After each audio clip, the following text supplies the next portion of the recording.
got the clock working. Awesome. Thank you very much.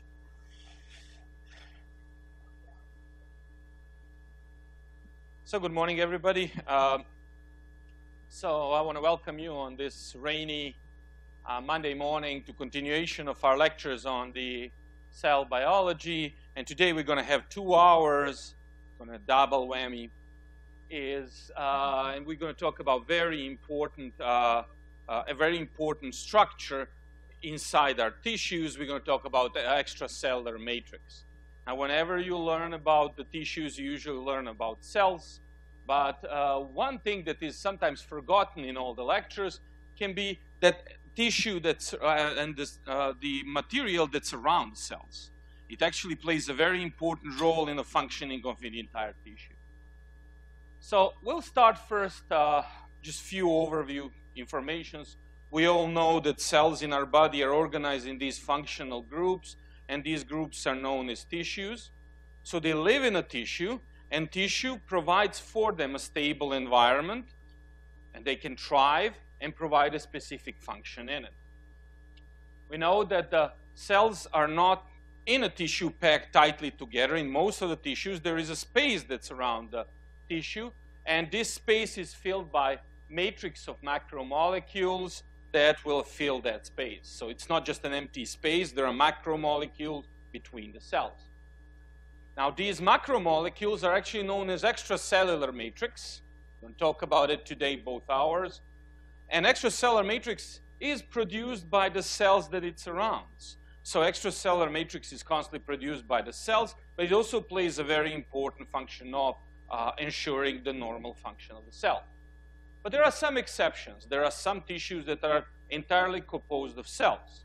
So, for example, epithelial tissues, the one that line the spaces inside your body, that line your lungs or your sinus cavities, your abdominal cavities, intestines, don't have much extracellular matrix. They do, but not much. Muscle tissue is also very much, around 90% composed of cells. There's a little 10% they contain the extracellular matrix, while neuronal tissue is completely built by neurons, so we don't have much extracellular matrix in there. Now, there are 2 important functions that are enabled by the presence of extracellular matrix, and these are adhesion. So what is the adhesion? We need to make cells adhere to each other, and cells adhere to extracellular matrix. So it's very important for maintaining a stable tissue environment, and it will also enable an interaction and communication between the cells and extracellular matrix. So this adhesion, this attachment is very, very important. Now, this adhesion will facilitate the cell growth and will also be involved in the process of differentiations when cells mature, and will allow migration of the cell. So structural components that we see here within the cells will include these mediators of cell-to-cell adhesion, that cell-to-cell will adhere to each other, or cell-to extracellular matrix adhesion. Another function is communications. Cells are not just lying there inside the extracellular matrix. They're actually constantly communicating with each other. And cells and extracellular matrix are influencing each other. And they achieve this communication by altering their adhesive connections. They might connect to certain structures, then disconnect and connect to some other structures. And also, they will create very important feedback mechanisms from the extracellular matrix to the cells and vice versa. So now, let's look at the extracellular matrix. This is how it looks like. You see this, it looks very much disorganized on this image, electron scanning image. However, it's not like that. We know that extracellular matrix fills the substantial part of the tissue volume, and this substantial part of the tissue volume is extracellular space. We know, again, I repeat, that cells are not just lying there in a space. They're surrounded by the space that is filled with intricate network of these macromolecules that are known as extracellular matrix. And see, we see them here. So where does the extracellular matrix comes from? We're repeating this. It comes from cells. So protein and polysaccharides are secreted by the cells into the tissue, and these proteins and polysaccharides will reorganize themselves into the network that will then cushion the cells inside the tissue. So the function of this extracellular matrix, will vary, and it will vary depending on what tissue we are talking about. So for example, extracellular matrix is a huge and important part of tendons. So it actually provides the tensile strength to tendons. It is very important also to provide elastic characteristic to tendons. Extracellular matrix is involved in filtration of kidneys. It actually forms a meshwork that almost look like actually a small mesh that is involved in filtration of blood into the urine. That's their important role. And of course, extracellular matrix will enable the attachment of cells inside the skin. So these are all important roles of the extracellular matrix. So again, we know that cellular and extracellular matrix will make up different proportions in different types of cells. Some cells, again, might have more. Some cells will have more cells. Some tissues will have more cells. Some tissues will have less cells, more extracellular matrix. So a good example, and we're going to go through this just briefly, a little basic histo, is epithelial tissue. So we know that epithelial tissue is tissue that lines your lungs, your airways, that lines your esophagus, it lines your gastrointestinal system. So it is actually a principal cellular tissue, has a lot of cells with a small amount of extracellular matrix. However, connective tissue, we already mentioned, is primarily made by extracellular matrix and just few cells here and there in your tendons. So you see the difference. So we're going to use an example of a tissue and where we're going to find this extracellular matrix. We're going to talk about and show you here layers of the epithelial tissue. So again, we know that epithelial tissue lines the insides of your esophagus, your sinuses, all empty spaces in the body. So normally it starts and it's formed on the top by epithelial cells. They're usually stacked next to each other in one layer or several layers. So these are the epithelial cells. So above them is the space, lumen. Now, below them is the basal membrane. It's very important, or also known as basal lamina. It is the extracellular matrix of epithelial tissue. See that layer below it is extracellular matrix of epithelial tissue. Why is this? Because components of extracellular matrix from epithelial tissues are secreted from all of the cells in the same direction, downwards. So that's where they're going to produce extracellular matrix. So the extracellular matrix is located beneath those cells and will act as a membrane that will separate these cells from the underlying connective tissue below the epithelial layer. So the next layer here is lamina propria. That's the layer just under the epithelial layer and under the basal membrane. So lamina propria is a thin layer of this loose connective tissue we see here inside that is found just beneath the cells. And what does this layer do? It tightens and binds together the epithelium with the lamina propria. And so lamina propria bind the epithelium with the submucosa, layer below it. So why is this important? If you want to call a tissue a mucous membrane, we're going to hear this from histology.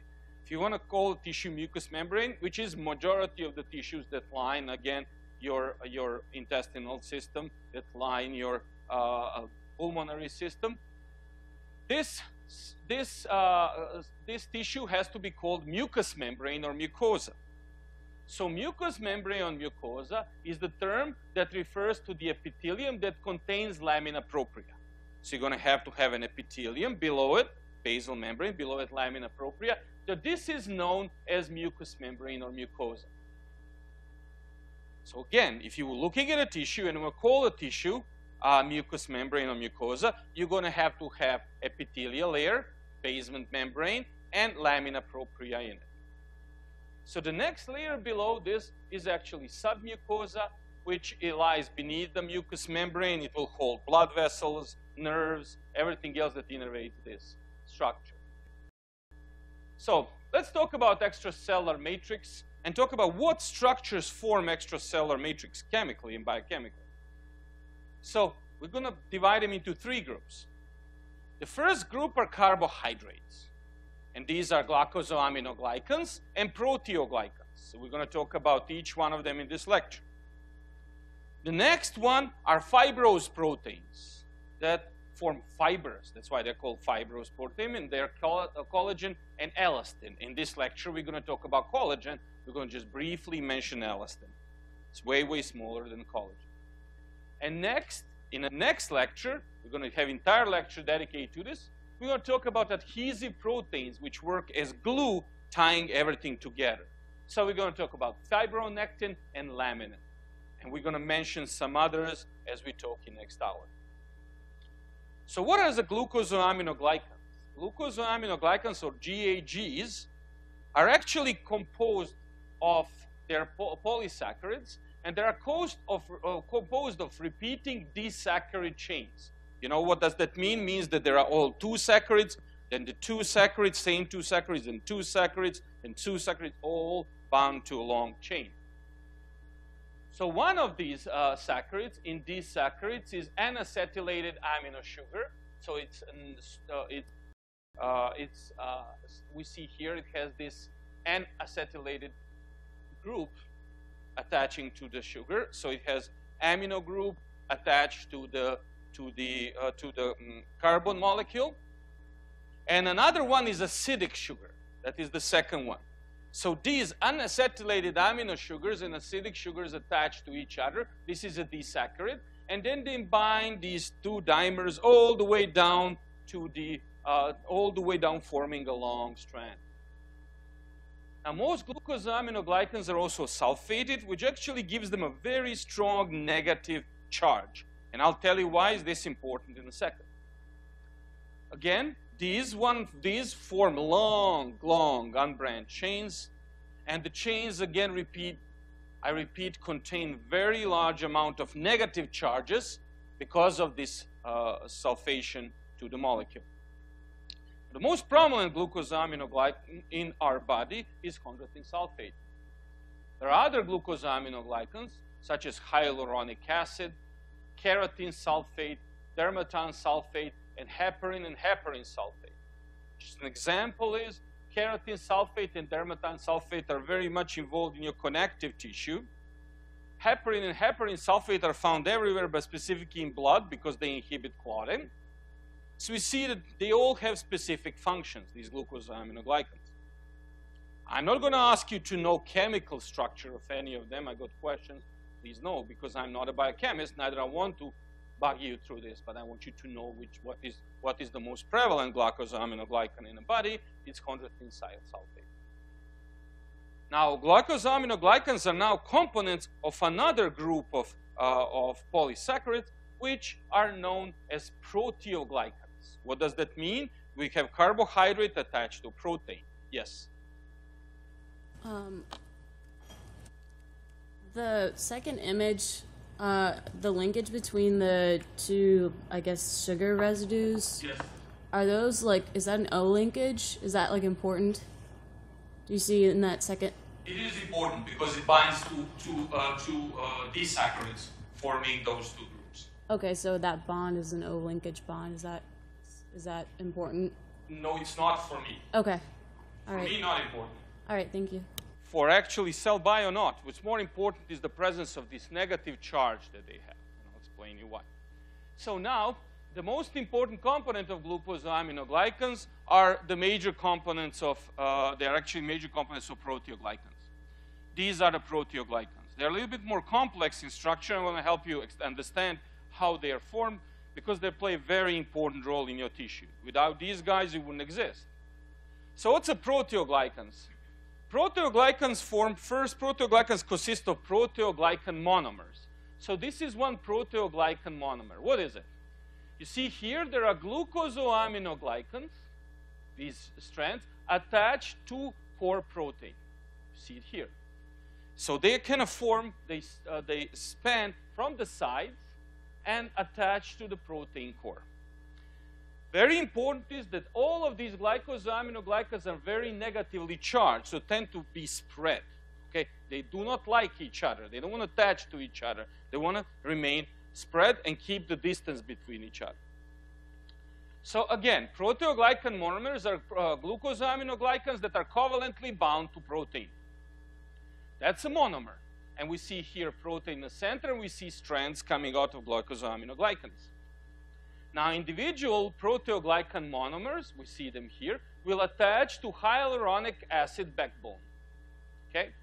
So the attachment of glycosaminoglycans to this hyaluronic acid backbone is stabilized by the presence of specific structures known as link proteins. Now, these monomers will stay separate from each other. They will spread out, of course, because they're all highly negatively charged. So they go away from each other. Why? Because they repulse each other. They are all negatively charged. So the most common glycosaminoglycans that we will find in proteoglycans are chondroitin sulfate and keratin sulfate, and they're located inside cartilage. So we see here, we see the hyaluronic acid backbone. We see the proteoglycan monomers attaching to this backbone through the link proteins. So how do you, when you look at the entire picture, what do you see? You actually, their structure is described as having a bottle brush or fir tree appearance. That's how they will look like in molecular level. So what is it? You have glycosaminoglycan chains, which will be needles on this evergreen tree. You have the core protein that is here. It forms the branch, forming monomers, proteoglycan monomers. And then you have hyaluronic acid, which will form the trunk of the tree. So we have glycosaminoglycan chains, and core proteins will result in proteoglycan monomers, which are individual branches with needles. Then you have proteoglycan monomers that will associate themselves with hyaluronic acid backbone, and you will have the tree trunk, and it will have its branches. Again, remember that proteoglycan monomers will bind to hyaluronic acid through ionic bonds, and bonds will be stabilized by the presence of structures known as link proteins. So why is this important? Remember what I mentioned with glucosaminoglycans. Inside the proteoglycan monomers, they're highly negative. So what do? They like to repel each other. So when they repel each other, they constantly expand. Okay? The tree is expanded.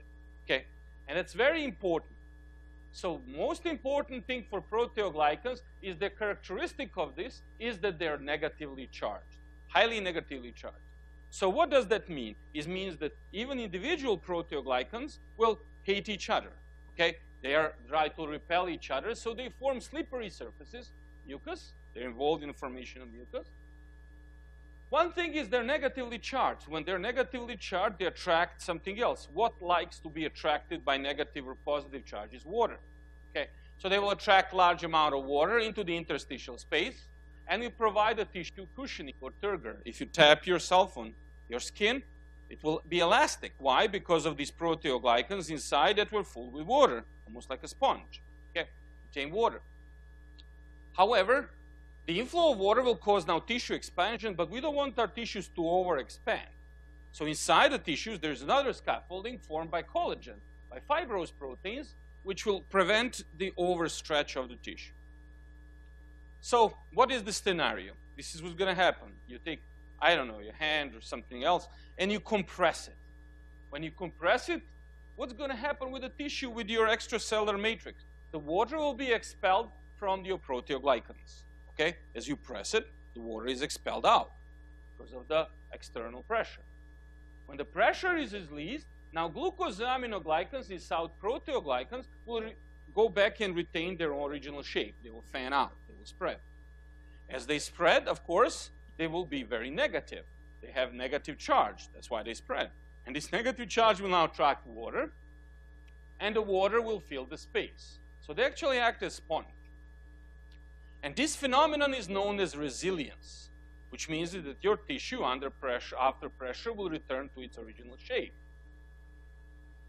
Now, this is specifically seen in cartilage, synovial fluid, and the vitreous humor of the eye. So we see that vitreous humor contains a large amount of water, which is attracted there through the glycosaminoglycans in proteoglycans.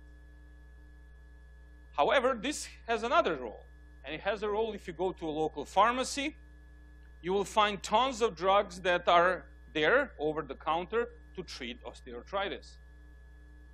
So what are the drugs that are sold there? And these are your glucosaminoglycans that they're selling, okay? Not proteoglycans, but glucosaminoglycans.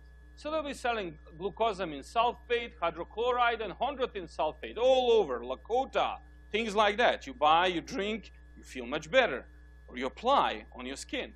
But what is the characteristic is it's a huge industry. It's multi-million-dollar industry, and the most commonly sold dietary substances you find in your pharmacy are glucosamine sulfate hydrochloride, glucosamine sulfate or glucosamine hydrochloride, or chondroitin sulfate.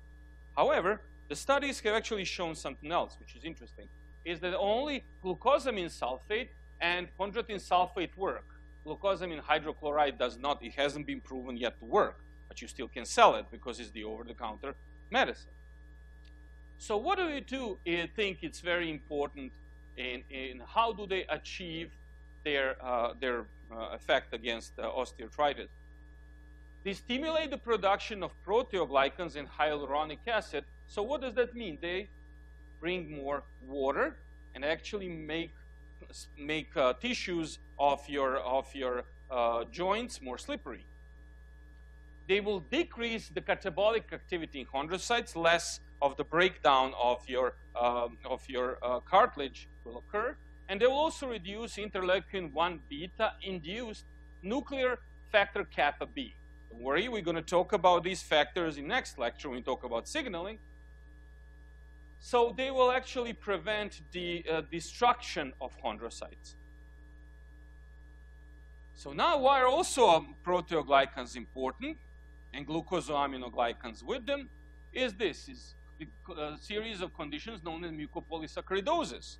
So what's a mucopolysaccharidosis? These are disorders that are caused by the absence or abnormality of lysosomal enzymes. We talk about it, lysosomal disease, that will break down glucosaminoglycans. And what happens in lysosomal disease is an accumulation of what in this situation inside the cells?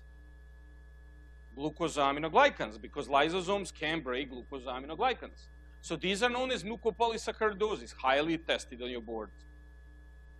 So these glucosaminoglycans will not be able to be destroyed. Why? Because these individuals lack enzymes inside their cells that will break down these tissue inside their lysosomes. So the result of this problem is the permanent cellular damage, because tissues and cells will be accumulating large amount of glucosaminoglycans. These glucosaminoglycans will be not broken down and will lead to issues. So one example is Hurler syndrome, which is a deficiency of lysosomal enzyme alpha-L iduronidase. So alpha-L iduronidase. So if these individuals are born without this enzyme inside their lysosome, they will result in the accumulation of heparin sulfate and dermatan sulfate in their tissues. So the result will be really serious. It leads to mental retardation, micrognathia, smaller chin, coarse facial features will lead to enlarged tongue, it's microglossia, lead to retinal damage, damage of the eye, also corneal clouding, which will lead to progressive loss of eyesight, can lead to restrictive joint movement. Also, we know where the connective tissue is a lot. It will lead to carpal tunnel syndrome, and also will lead to cardiomegaly, enlarged size of the heart, and hepatomegaly, enlarged size of the liver. So let's talk about another group of proteins. Another group of structures that we're going to talk about. These are proteins, and these are fibrose proteins. We talked previously about carbohydrates. Now we're going to talk about protein. Now, these are extended molecules that actually provide a structural function in tissue. They form scaffolding and ensure the shape of your tissue and ensure that these proteoglycans are not going to go nuts and overextend your tissue. They are composed of chains of specific amino acids, and they will have tendency not only to be secreted as fibers, but these fibers are now reorganized in secondary structure elements, resulting in formation of scaffolding. Here, these large red are collagen fibers, and small pink ones are actually elastin fibers. So the most common proteins in our body that are found are collagen and elastin. Elastin tells you, what does it do? It provides elasticity of your tissue. Collagen will also provide scaffolding and support for shape of your tissue. So these ones play important role in formation, of course, of your connective tissue, in formation of your formation function of your skin, and they're involved in supporting the structure of blood vessel walls. Now look at the collagen and collagen. So you see large, long strands of these fibrous proteins. They're very, very important. Why? Because they maintain structural integrity to the cell. They're really, really important. So collagen, and you might get that question, at least on your boards, is actually the most abundant protein in the human body. If you ask what is the most abundant protein in the body, it's actually collagen. Collagen will form these tough protein fibers, and they're important. Why? Because they will resist tearing. They will form almost ropes tied one to each other. So where are you going to find a lot of collagen? You're going to find in tendons. Because collagen is combined in these large bundles to provide strength of these tendons. The next is bone. The collagen inside the bone will be oriented in order to prevent the shear stress of the bone. So it will enable some flexibility of the bone doesn't break. Very important.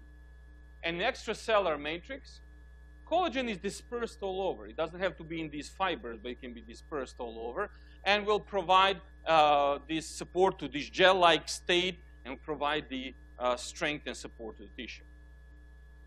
Now, there are 28 collagen types. So they form around 25% of our total body protein mass, a lot. And in human body, 90% of collagen is going to be collagen type 1, 2, and 3, which are organized in these fibers, long fibers, linear. And the collagen 4 is actually organized in the mesh. So it's not going to be fibers, it's going to be mesh. And this is collagen 4 is very important, specifically in your kidneys, because that mesh will be involved in process of filtration, but in the other structures too. So this is how collagen looks like. So collagen molecules are actually composed of these amino acids that are arranged in this three-band helix. Okay, so there are 3 helical polypeptide alpha chains. So they're all alpha chains. So these 3 chains will wind around each other. They will form the collagen triple helix. So we have different types of collagen according to the variety of alpha chains they have inside. They have different structure of alpha chains. They will be called differently. So type 1, for example, collagen, has 2 type 1 alpha 1 chains and 1 type 1 alpha 2 chain. Alpha 2 chain, yes. So this is going to be them 2 type 1 alpha 1 chains and 1 type 1 alpha 2 chain.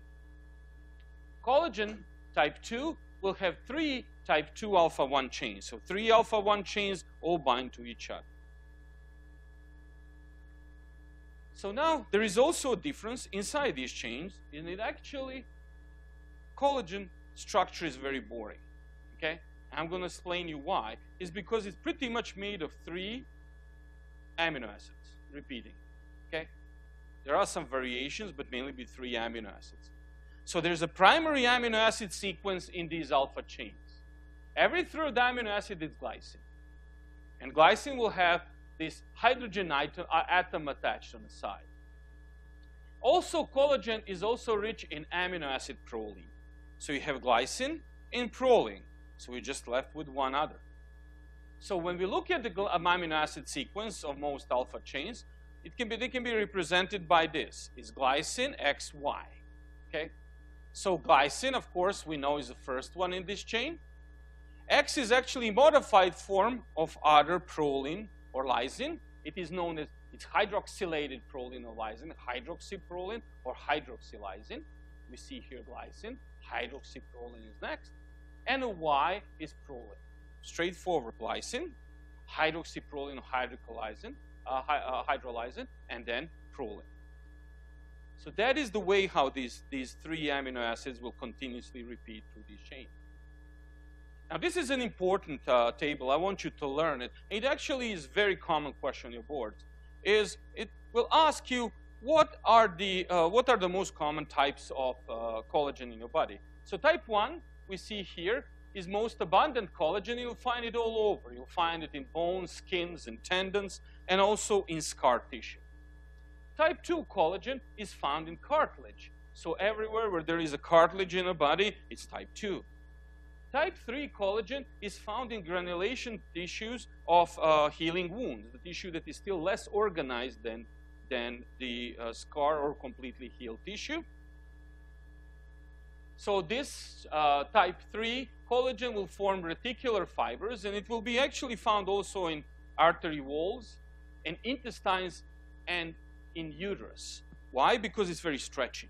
It's easy to stretch that one. It has some elasticity to it, but much easier to stretch. And now type 4 is found in basal lamina of your epithelial cells. You remember it forms that mesh talked about. It's not fibers. It will be found in islands, and it's also part of that filtration system that we mentioned in the kidney. So how is collagen made? It's kind of cool. Again, this is very heavily tested on the boards, and kind of important for you to understand how synthesis of this important and most abundant protein in our body.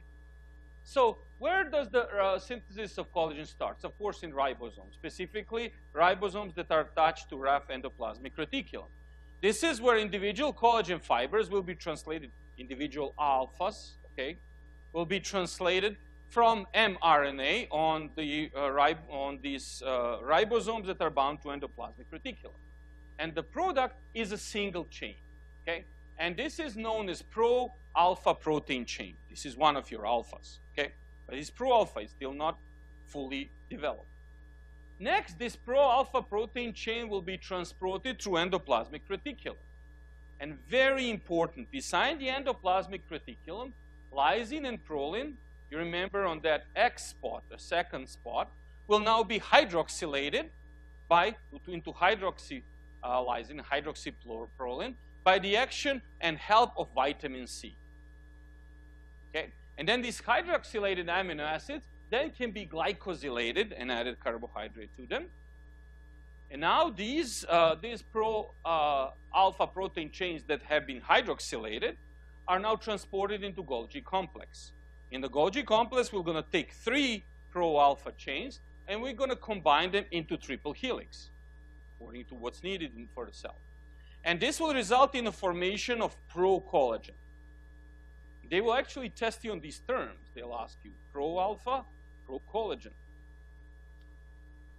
The next is, in Golgi complex, these pro-collagen molecules that are now these triple helices will be placed into secretory vesicles, and you remember they will bud off from the transportation of the Golgi apparatus, and they will be transported through cytoplasm all the way to the membrane where they're going to be excreted into the tissue.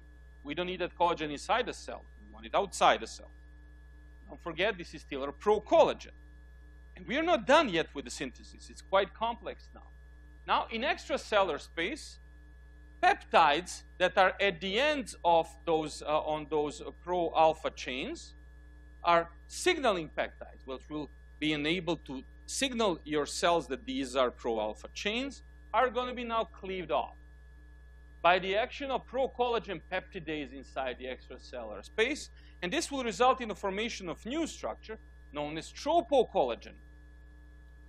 Now, this is a tropocollagen. It lost its side protein chains, peptide chains. Now, tropocollagen molecules will now self-assemble. They will attach to each other, and they will form collagen fibrils, or strands of collagen. And now collagen fibrils will be processed by another enzyme known as lysyl oxidase to cross-link those collagen fibrils and make it much stronger. So now suddenly we have collagen fibrils that are much stronger. So this will result in the formation of mature collagen, and this cross-linking will ensure that this collagen is strong enough to maintain pressure and to support shear stress. So this is it. We have precursor chain, pro-alpha, combining into first triple helix inside the Golgi apparatus. Then we have this, a procollagen will be secreted now outside. You remember proteins will be removed. We end up with tropocollagen, and tropocollagen will line forming collagen fibrils that will be cross-linked and made much more stronger. So why is this important? We're going back to some other million-dollar industry, which I highly support you should join to pay your student loans. But what it is that the collagen has a serious clinical relevance. Why? Because it gives support to the skin. So its associated damage to the collagen, specifically the one in the skin, is associated with aging, at least external side of aging. So aging will cause a decreased production of collagen. So there's going to be sagging of the skin. It will cause stiffening of the collagen, resulting in wrinkles. And on this side, you see normal collagen. On the left side, on the right side, you see the old collagen that has been damaged. So now, the damage to the collagen is caused by one problem.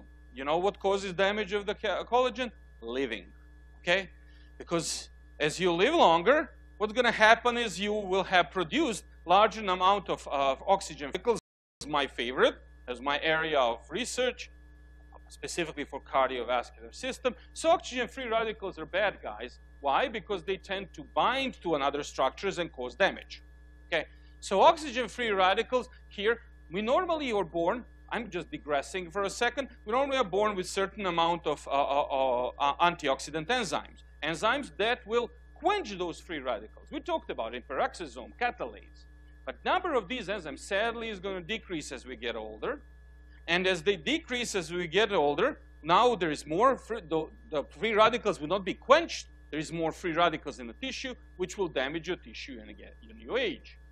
So this is one of the things. So free radicals will attach to collagen. They will actually cause cross-linking, which will result in collagen be really strong, okay? And will increase the thickness, is going to form these things. My wife freaks out when she sees this, okay? Now, I don't want to mention to you something, but actually some of my former students told me they have Botox parties. Jeez. So, actually, these medical students who said, I spent my youth years studying, and I still want to look good and spend some hard-earned cash, so we're going to get together sometime and inject each other with Botox. Scary. Specifically, you know, if you buy a Botox from Mexico. So, but, you know, it's been made in a local farmer's market. But, so those are the things you have to, but this is actually a huge industry. You're fighting problems with collagen. So what you can do to prevent aging. Actually, my previous teacher, there was a guy who is president of Anti-Aging Society. Great guy. You know him as Dr. Perricone. So he made a statement which made me cringe, and I left this place. He said the aging is a disease. Has to be fought. Now, everybody has their opinions, and I respect everybody's. My idea is, okay, everybody ages. My cat is going to die, and I don't want to live longer. You know, I don't want to live without my cat, okay? So if happens something to my cat, I can be wrinkly, you know, I can eventually die. It's kind of natural process. Of course, we all want to live forever. That's normal. But, you know, so I don't think that aging is a disease. I personally think aging is a natural process, as it is birth and everything else. And it's fun to age. Why? Because you can use those little scooters in Walmart, you know, and all the really cool stuff, yeah. So, and you can drive over people's feet, you know, specifically, you know, they're standing next to the aisle that you really don't care about, but you drive over their feet. So, this is it. But there's a lot of, you know, there's a battle against aging. So we know there's different ways. You can inject people with collagen, and collagen is really good. It's going to stick around for a while there. Now, this is one of the things. There are anti-aging products that sell them, that they have antioxidants, and they're questionable. Some of them might even work, because why? Because that was my PhD, and one day I might make money out of it. So let them use it. But Some OTC products will use plant or animal collagen that you will smear on your face and everywhere else. I say this, maybe I'm wrong, that the absorption of collagen through the skin is very, very questionable. However, you know, you want to spend money, that's fine. So the idea is to use the collagen from plants and animals that will put it in the face. Now, I'm not saying again, there's something wrong with trying not to age. It's okay. But I'm saying that these things, I don't know celery how they work. You know, I buy those things that you put in your gas tank so your car works better, okay? My friend, who is one of the top probably in the world aeronautical engineers, told me, you know how we call this? Yes, tax for fools. So he says, because, you know, gas already has a standard, so what you're doing, you're spending extra $3, you know, to add that little thing on top of it so your car works better. He says, yes, it does. It just works better because you spend $3 more. So that's the idea. But there are certain things that work, of course, and there is a future in this, but I don't think that some OTCs will work. One of the things that I think they work, why? Because that's a reason, that's one of the things that I did my PhD thesis on is vitamin A, or retinoids. Retinoids are, what do? They inhibit the action of collagenase, which is an enzyme that breaks down all collagen. Do you want to break down all collagen? No, you don't. No. Why do you want to break down? If it is nasty old collagen that's there, you want to get rid of it. But if it doesn't replace with another collagen, what's going to happen with the skin? It's going to sag. So the retinoid will inhibit the activity of collagenase, the enzyme that breaks down collagen, but it will at the same time increase the production of new collagen because they stimulate actually the activity in protein synthesis, so it's actually proven to do. My studies have shown that this is all awesome, but eventually is going to cause a lot of issues with if you have kids because vitamin A is very serious teratogenic compound. So now let's talk about scurvy. You know, how many of you are here UNC Wilmington people? No? Good. No? So pirates, arg. So don't say this, I have nothing against, you know, pirates. But, you know, scurvy is associated with pirates. This is actually how pirate looks like, at least how they should have maybe looked like. So it's a dietary deficiency of vitamin C. It's an acquired disorder. And it is characterized by the aberrant production of collagen. These individuals will have produced abnormal collagen because, why? They do not take vitamin C. Okay. And you remember what vitamin C does to your collagen fibers. I'm going to rapidly go back so it's going to be easy to remember. What does it do? Remember in ER, the selective lysine and proline molecules on pro-alpha protein chains are hydroxylated with the help of vitamin C. So you have hydroxyproline, and you will have the hydroxylysine in your cells. So if you do not have vitamin C, you will not hydroxylate these, and these pro-alpha protein chains will not bind now in Golgi complex in triple helix. So you will not be producing collagen. Okay? So that's the issue with the scurvy. So lack of vitamin C causes deficient hydroxylation of proline and lysine, and we know that defective alpha chains will not be able to form this triple helix. So this abnormal collagen that is produced, that is not hydroxylated, even if they get stacked and formed, are actually destroyed by lysosomes. So it doesn't have structural support. So what you're going to see? You're going to see fragility of blood vessels, which means blood vessels will burst. You remember where collagen is in a wall of blood vessels. They will develop petechia. They will develop bruising. This is an important thing I want to tell you. If you see a kid from lower socioeconomic status that have bruises, do not report them immediately for child abuse. Because that's what you were told to do. When you see a child with bruising, you say, okay, and there is a low socioeconomic status, boom, mom, dad are beating it, this child, taking it away. You test their vitamin C levels. Maybe they just can't afford fruits, or they don't feed him as young parents with appropriate diet. That's another thing that has to be reported, but at least it's not child abuse, you're not putting them in jail. Okay? So that is one of the characteristics, is that it can be often mistaken for child abuse scurvy. Poor wound healing, gingival hemorrhage, they will bleed from their, in their mouth, and they will also have loss of teeth, which you see in this guy.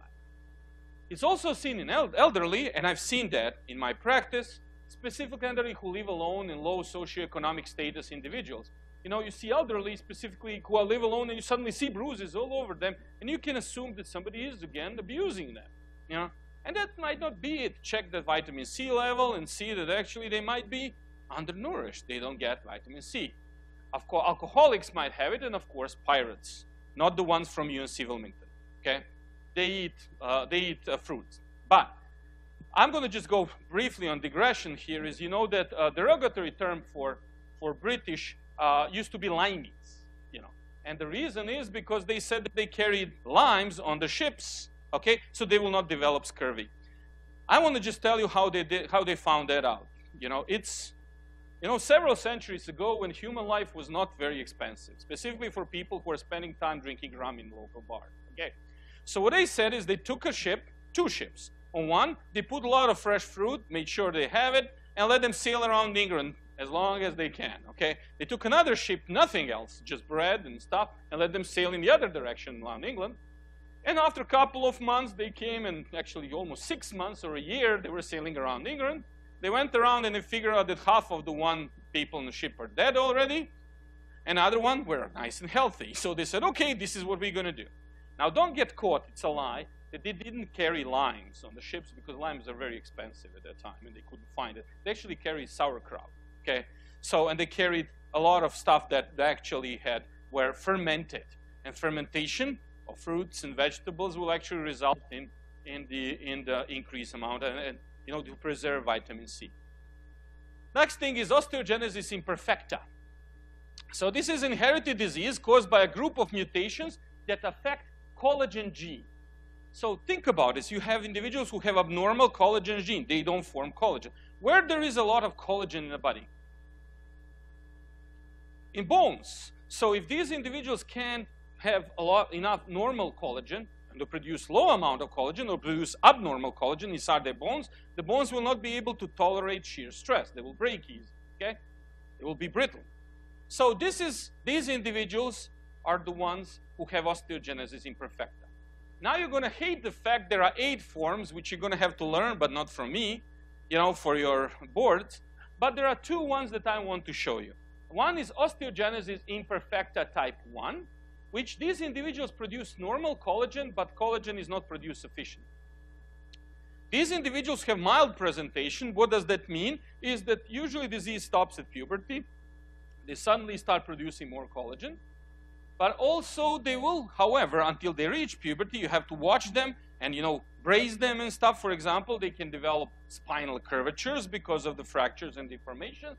They can develop brittle bones during the childhood. So they'll have a lot of fractures later to deal with if they don't take care. And most important is most of them will have hearing loss because their ossicles, tiny little bones in their ears, will not develop properly. Okay? The next one are osteogenesis imperfecta type 2. Now you have a genetic mutation that these individuals produce abnormal collagen. Not enough collagen, but abnormal collagen. Okay? So this is Liddle condition. These individuals, these poor souls, will actually die prior to the birth, during birth, or shortly after birth. Okay, why? You're squeezing somebody's body with glass, called glass bones or fragile bones through a very narrow canal. Okay, so what happens during this period? They'll suffer from serious fractures. Some people will survive. There are cases that survived. Specifically, watch the movie Unbreakable. Samuel, you remember? Did you watch the Unbreakable? Unbreakable, or yeah, Samuel Jackson actually was the guy who actually survived all that, so he suffered from it. If you didn't watch it, probably Netflix free. Not when you study cell bio, some other time. That's a really, really cool movie. It is one of the rare good movies by Bruce Willis. But so this is osteogenesis imperfecta type 2. Both are inherited by autosomal dominant trait, and they're associated with blue sclera. One of the things you're going to see is a blue sclera. Ehlers-Danlos syndrome, very popular on your boards, okay? It's relatively uncommon, and most types are actually autosomal dominant hereditary disorder, but some of them might be recessive. These individuals have abnormal structure, production, and processing of fibrillar proteins, so which means is they have abnormal production or processing, or even you remember that cross-linking we talked about between good old collagen fibers, they might not do that well. There are 6 types, all include joints, so they can do this, don't try it, okay? They have hyperextensibility and hypermobility of joints. They'll have hyperextensibility of skin, some types, and they're going to ask you this on board. These things are usually used on vaudeville acts in long old times, you know, where people could stretch their skin all over. Not a good idea, because what's going to happen when they do that, they will also break their blood vessels. You remember where collagen is also involved in fracture formation? Blood vessels. So when they do this, it's going to look cool. After it returns back, they will end up with large hematomas, okay? Because blood will seep out of it, because blood vessels will break. So if they have hyperextensibility of the skin, they will develop varicose veins. Makes sense, because veins are not, walls are not strong enough. They will develop prolapse of mitral valve, very common board question. They'll give you a person with this condition, probably with mitral valve. Mitral valve is inside your heart, and you know it's made of fibrous tissue, a lot of collagen. You have problem, doesn't work well. Or they will have an aortic aneurysm where aorta will be enlarged and even burst, and they might have osteoarthritis. So now I'm going to have to click for a last slide. Something happened to me. Okay, so now Marfan syndrome. This is autosomal dominant trait, and this is the only condition Dr. D wants you to know about elastin. I'm not talking collagen, but elastin, okay? This is a condition, we didn't talk much about elastin, because really it's a very small molecule, and collagen disorders are more important for you as a physician. But this is one of the conditions, as autosomal dominant trait. It is mutation of a gene for fibrillin-1. And this fibrillin-1 is essential protein for maintenance of elastin. You remember those tiny, small, purple, tiny structures inside the tissues. Elastin is most abundant, and it provides elasticity to tissues.